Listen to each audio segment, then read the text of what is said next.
divorcuara, normal. Jo. Se ata që kanë divorcin si mashkulli, si femna, gjithmonë sukon i Zoti apo e Zoja me majçat martesë. Ata paragjykojnë pak më shumë. Ata që s'kan provu hiç, ata paragjykojnë më shumë.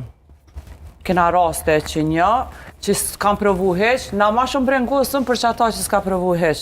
Nështa, edhe që s'ka fëmi, se ajo që ka fëmi u martu e ka provu edhe... është divorcu. Po. Edhe pse ndoshta që ata të pamartumtë edhe që s'kan fëmi paragjykojnë. Ka prej atyre që për shembull dhe paragjykojnë gruan pse është divorcu. Edhe s'ka nejt për hatër të fëmijëve. Ka raste nuk jetohet për hatër të kërkujt, po tash nëse folim realitetin, edhe gratë po flas pak me një moshë që vinë nështë po del keqe, po hinë ato flutrat në bark, mas të 10-15 vjetë, 20 vjetë, edhe lyp divorc, mundo. Tash 20 vjetë s'ke mujtë me njofti burrin të nda? E përka një ato flutra në bark? Përka një hinë flutrat në bark?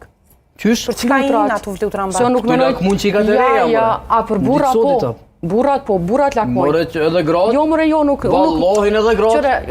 Qa gratë? Po edhe gratë. Dashta ka raste. Amo që to flutrat në bark në moshën 40 vjeçare, ma nuk besoj që i vin dikujna. Është një farë fazë që eshe budalë.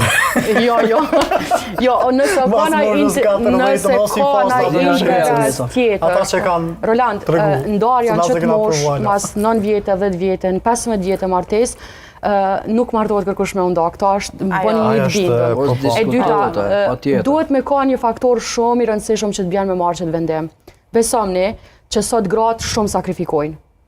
Sakrifikojnë për fëmijën, sakrifikojnë për fytyrën e babës, sakrifikojnë për fytyrën e vllaut. Mbi të gjitha nëse dikush ajo thot ku ka me shkuën e kur dalë prej shtujt. E për që ata le të shkollohet, nuk ka mujt me u shkollu, nuk munesh me u shkollu kur ty ta ka determinu prindja ki me shku në tin shkolla ka me shku vllajët.